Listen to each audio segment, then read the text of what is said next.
주님의 은혜가 충만하시기 바라겠습니다. 오늘 말씀은 마가복음 9장 42절 말씀입니다. 또 누구든지 나를 믿는 이 작은 자들 중 하나라도 실족하게 하면 차라리 연자 맷돌이 그 목에 매여 바다에 던져지는 것이 나으리라. 아멘. 오늘 말씀은 실족해 하는 죄가 정말 큰 죄라고 말씀하고 있습니다. 얼마나 큰 죄가 되냐면 연자 맷돌을 목에 매여 바다에 던져지는 것보다 더 큰 벌을 받는다고 말씀하고 있습니다. 자, 여기서 이제 실족하게 하다라는 의미는 믿음에서 타락하게 하다, 믿음에서 떨어지게 하다 이런 의미입니다. 자, 그런데 작은 자들 중 하나라도 실족하게 하면, 그 작은 자들 중 하나라도 믿음에서 타락하게 하면 정말 큰 죄가 된다. 이런 말씀입니다. 자, 그렇다면 실족하게 하는 것이 왜 그렇게 큰 죄가 되는 것일까요? 오늘은 이런 주제로 말씀을 생각해 보겠는데요.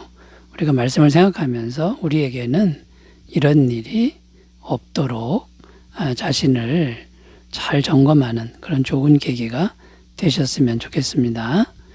자, 실족해 하는 것이 왜 큰 죄가 되는지 첫 번째 이유는요. 예수님의 보혈을 헛되게 만드는 죄가 되기 때문이다라는 겁니다. 예수님의 보혈을 헛되게 만드는 죄다라는 것이죠. 사도행전 20장 28절을 읽어보면요. 여러분은 자기를 위하여 또는 온 양떼를 위하여 삼가라. 성령이 그들 가운데 여러분을 감독자로 삼고 하나님이 자기 피로 사신 교회를 보살피게 하셨느니라. 자, 이렇게 기록하는데 여기 보면 교회는 어떤 존재인지가 나오는데 하나님이 자기 피로 사신 교회다. 교회가 곧 성도들의 모임 아닙니까? 그러니까 교회가 곧 사람인데요. 성도인데요. 성도 한 사람은 예수님의 핏값을 지불한 존재다. 그렇게 귀한 존재다. 이런 의미가 됩니다. 자, 예수님의 핏값을 생각해 보면 전능하신 하나님, 정말 영원하신 하나님이 사람이 되셔서 십자가에서 죽으신 거 아닙니까? 너무나도 귀한 것이고 너무나도 거룩한 것이고 너무나 깨끗한 것이고 영원한 것이 바로 예수님의 핏값 아닙니까? 그런데 그렇게 귀한 핏값을 지불해서 죄인을 구원한 성도를 실족하게 했다. 믿음에서 타락하게 했다. 이거는 정말 큰 죄라는 거죠. 예수님의 그 귀하신 보혈을 헛되게 만들었기 때문이다라는 겁니다. 자, 이것은 예수님을 그 하나님의 아들이신 예수님의 그 귀한 희생을 헛되게 한 거고 주님의 이름을 굉장히 모욕한 것과 같은 죄가 된다라는 겁니다. 또 무엇을 우리가 또 생각해야 되냐면 영원하신 성령님의 역사하심을 생각해야 됩니다. 영원하신 성령님의 역사를 헛되게 만드는 그런 죄가 된다라는 거죠. 고린도전서 12장 3절 그러므로 내가 너희에게 알리노니 하나님의 영으로 말하는 자는 누구든지 예수를 저주라 할 자라 하지 아니하고 또 성령으로 아니하고는 누구든지 예수를 주시라 할 수 없느니라. 자, 이 말씀의 의미가 뭐냐면 한 사람이 예수님을 믿게 되는 것은 엄청난 성령님의 역사로 된 것이다라는 겁니다. 자, 그런데 실족하게 했다. 이거는 성령님의 그 엄청난 역사를 무용지물로 만들어버리는 죄가 된다라는 거죠. 그러니까 결국 예수님의 보혈도 헛되게 한 것이고 성령님의 영원한 역사하심도 헛되게 만드는 엄청나게 큰 죄인데 영원한 하나님의 은혜에서 떨어지게 만든 죄가 바로 이 실족하게 만드는 죄라는 것이죠. 자, 그러니까 우리가 이제 우리의 행위를 조심해야 되고 또 우리의 행위를 돌아봐야 되고 점검해야 되는 게 맞습니다. 나 때문에 실족해 되는 사람은 없는지 이걸 돌아봐야 된다라는 거고 우리의 말과 행동을 함부로 하면 안 된다라는 것이죠. 누가복음 17장 1절입니다. 예수께서 제자들에게 이르시되 실족하게 하는 것이 없을 수는 없으나 그렇게 하는 자에게는 화로다. 이제 우리가 죄인이기 때문에 이제 크고 작은 죄를 짓고 삽니다. 그 과정에서 믿음의 손상을 입히는 이제 그런 일들을 우리가 잘 모르는 가운데 행할 수가 있다는 거죠. 자, 그러니까 여러분 우리가 그런 죄를 지면 화가 있다 이 말씀을 기억하고요. 평상시에 조심하되 우리 인간의 힘으로는 안 되니까 그런 일이 없도록 늘 겸손히 기도하면서 이렇게 살아가는 삶이 되셨으면 좋겠습니다. 자, 두 번째로 가보겠습니다. 왜 실족해 하는 게 그렇게 큰 죄가 되는 것일까요? 두 번째는 영원한 형벌과 연결이 되기 때문이라는 겁니다. 영원한 형벌과 연결이 되기 때문이다. 자, 오늘 말씀에 보면 차라리 연자맷돌이 그 목에 매여 바다에 던져지는 것이 나으리라. 자, 이렇게 기록하는데요. 자, 이 말씀을 또 잘못 들으면 어떻게 들리냐면 차라리 자살을 하는 게 더 낫다 이렇게 들린다라는 건데 이건 명백히 잘못된 들림이죠. 명백히 잘못 읽은 거죠. 그런 의미가 아니라는 거죠. 자살이라고 하는 것은 하나님 앞에 더 큰 죄가 될 뿐입니다. 그러니까 절대로 이렇게 들으면 안 되고요. 무슨 의미냐면 내세 받을 형벌이 있는데 실족하게 하면 내세 지금 이 땅에서 형벌이 아니라 내세 받을 형벌이 있는데 그 형벌이 너무나 정말 크고 무섭다는 거죠. 그거에 비교하면 이 땅에서 어떤 형벌보다도 더 큰 형벌을 받는다. 이런 내용이 되는 겁니다. 이 땅에서의 형벌 중에 정말 큰 형벌이 연자맷돌을 목에 걸고 바다에 던져지는 건데요. 이 형벌은요, 시체도 찾지 못하게 하는 형벌이라는 겁니다. 장사도 못 지내게 하는 그런 형벌인데, 그래도 이 땅에 있는 형벌을 일뿐이다라는 거죠. 그러나 내세에 가서 하나님 앞에서 받을 형벌은 훨씬 더 무섭다. 이제 이런 의미가 되는 겁니다. 자, 그래서 내세 받을 형벌은 어떤 의미에서 더 무서운지를 살펴보면요. 영원한 형벌이기 때문이라는 겁니다. 이 땅에서 형벌은 한 번으로 끝이 나지만 내세 받을 형벌은 영원한 형벌이 된다라는 겁니다. 오늘 말씀 이제 계속 쭉 읽어가면 47절, 48절에 가면 이런 내용이 나옵니다. 만일 내 눈이 너를 범죄하게 하거든 빼버리라.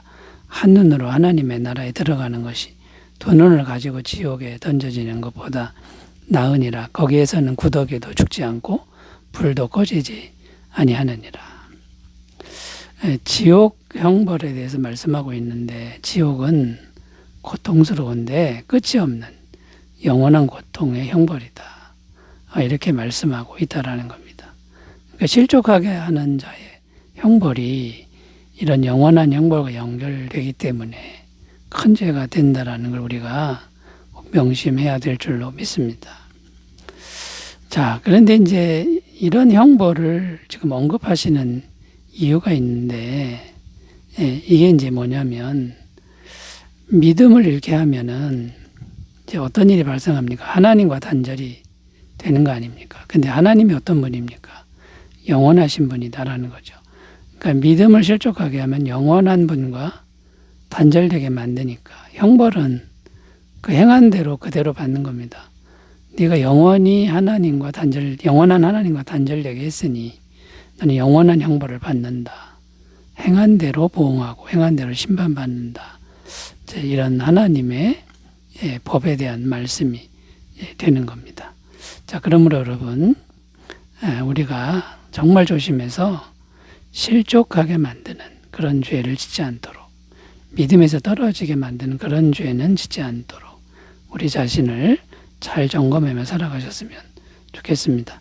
자, 세 번째로 가보겠습니다. 실족해 하는 죄가 왜 그렇게 큰 죄가 되는 것일까요? 세 번째는 성도 한 사람은 주님의 전부와 같은 가치가 있기 때문이다 라는 겁니다.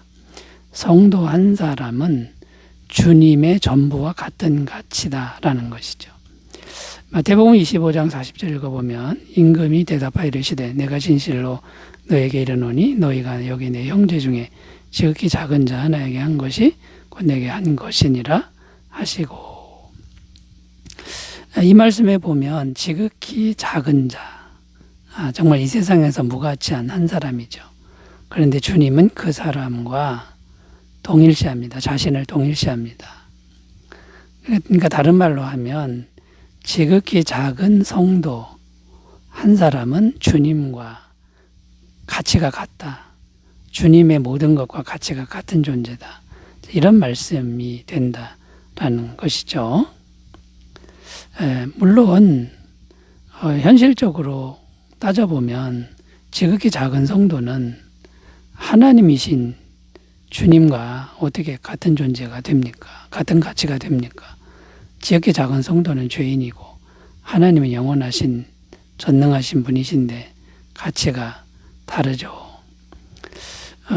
그러나 주님은 그렇게 생각하지 않는다는 거죠. 아무리 죄인이고 작은 자라도 나와 같은 존재다. 이렇게 주님이 보신다라는 겁니다. 자, 주님이 그렇게 가치 있게 여기는 그런 성도 한 사람을 실족하게 했다. 이것은 정말 큰 죄죠. 주님만큼 큰 가치 있는 존재를 망가뜨리는 그런 죄가 된다라는 말과 같습니다. 자, 그러므로 이제 우리가 여기서 분명히 해야 될 게 있는데 그게 뭐냐면 내 옆에 있는 성도 한 사람, 그 사람이 내 마음에 들 수도 있고 들지 않을 수도 있는 그 한 사람을 우리가 어떻게 대해야 하는지가 분명하게 나왔다라는 거죠. 첫 번째는 진심으로 사랑하며 섬겨야 된다라는 겁니다. 사랑해야 된다는 거죠. 왜냐하면 주님이 주님 자신과 그 사람을 같은 가치로 보고 계시기 때문이다라는 거죠. 요한복음 13장 34절 새 계명을 너희에게 주노니 서로 사랑하라. 내가 너희를 사랑한 것 같이 너희도 서로 사랑하라. 이게 맞다는 겁니다. 내 마음에 안 들어도 사랑하는 이제 그런 태도가 필요하다라는 거고요.